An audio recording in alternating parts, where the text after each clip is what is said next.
Hi అండి, welcome to cookies kitchen. ఇంట్లో ఇడ్లీ పిండి కానీ దోశ పిండి కానీ అయిపోయిందా? అలాంటప్పుడు టిఫిన్ తినాలని ఉంది అని చాలా టెంప్టింగ్గా అనిపించినప్పుడు చిటికెలో అయిపోయే టిఫిన్ అండి ఇది. గోధుమ పిండి అట్లు చాలా టేస్టీగా ఉంటాయి. అలాగే పెద్ద శ్రమ ఏమీ పడక్కర్లేదు, పిండి రుబ్బక్కర్లేదు, పిండి పొలవక్కర్లేదు, సింపుల్గా అయిపోతుంది. సో ఎలాగో చూసేద్దామా?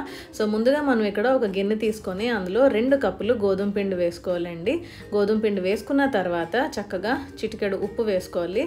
ఉప్పు వేసుకున్న తర్వాత చక్కగా ముందు చేత్తో మొత్తం అంతా ఉప్పు కలిసిన తర్వాత గోధుమ పిండి కలుపుకున్న తర్వాత నీళ్లు తీసుకొని, ఎంత నీళ్లు అని ఇక్కడ మెజర్మెంట్ ఏమీ ఉండదండి. సో మనం అలా కలుపుతూనే ఉండాలి. తక్కువ నీళ్ళు వేసుకొని ముందు మీరు కలిపితే పిండి గట్టి పడిపోయి చపాతీ పిండి అలాగా ఉండలు కట్టేస్తుంది.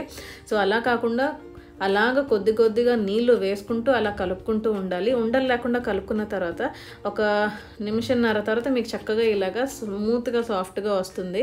అయితే మళ్ళీ పిడికెళ్ళు బిగించి మీరు పిండి చేతిలో పెట్టినప్పుడు ఎక్కడైతే చిన్న చిన్న ఉండలు ఉన్నాయో అవి కూడా మనకి వచ్చేస్తాయి. కాబట్టి అప్పుడు మనం అవి చక్కగా తీసేసుకోవచ్చు. కొంచెం నీళ్ళు వేసుకున్న తర్వాత దోసపిండి అంత పలుచగా కాదు కానీ కొంచెం చిక్కగా మనం దాన్ని తయారు చేసుకోవాలి. తర్వాత కట్ చేసుకున్న ఉల్లిపాయ ముక్కలు, పచ్చిమిరపకాయ ముక్కలు అందులో వేసుకొని పక్కన పెట్టుకోవాలి. ఇప్పుడు పెనం వేడెక్కిన తర్వాత సిమ్లో పెట్టుకోండి, హైలో వద్దు. సిమ్లో పెట్టుకున్న తర్వాత నూనె ఒక 1/2 టేబుల్ స్పూన్ నూనె వేసుకొని చక్కగా స్ప్రెడ్ చేసుకోండి. అట్టు సైజు ఎంత వస్తుందో అంత సైజు మీరు స్ప్రెడ్ చేసుకోండి. స్ప్రెడ్ చేసుకున్న తర్వాత సిమ్లోనే ఉంచుకోవాలి, అది గుర్తుపెట్టుకోండి. లేకపోతే మనం ఇది పిండి వేయగానే ఏమవుతుందంటే కిందనంతా అడుగు అంటే ఎక్కువ వేడి ఉంటుంది కదా, నల్లగా మాడిపోయినట్టు ఉంటుంది. అలా కాకుండా గోల్డెన్ బ్రౌన్ కలర్ వస్తే చాలా బాగుంటుంది అట్టుకి. గట్టిగా ఎక్కువ స్ప్రెడ్ చేయక్కర్లేదు. ఇది దోశ కాదు కదండి పలుచగా రావడానికి. సో ఇది గోధుమ పిండి అట్టు కాబట్టి ఇలా తిక్కుగానే ఉండాలి, చాలా టేస్టీగా ఉంటుంది. సో 4 ఎడ్జెస్లోని చక్కగా నూనె వేసుకున్న తర్వాత పైన మీకు చూసారా స్మూత్గా సాఫ్ట్గా వస్తుంది. ఇప్పుడు వెనక్కి తిప్పుకోవాలి. తిప్పుకొని 1 నిమిషం ఉండిన తర్వాత అంతేనండి, వేడివేడిగా మీరు గోధుమ పిండి అట్లు సర్వ్ చేసుకోవచ్చు.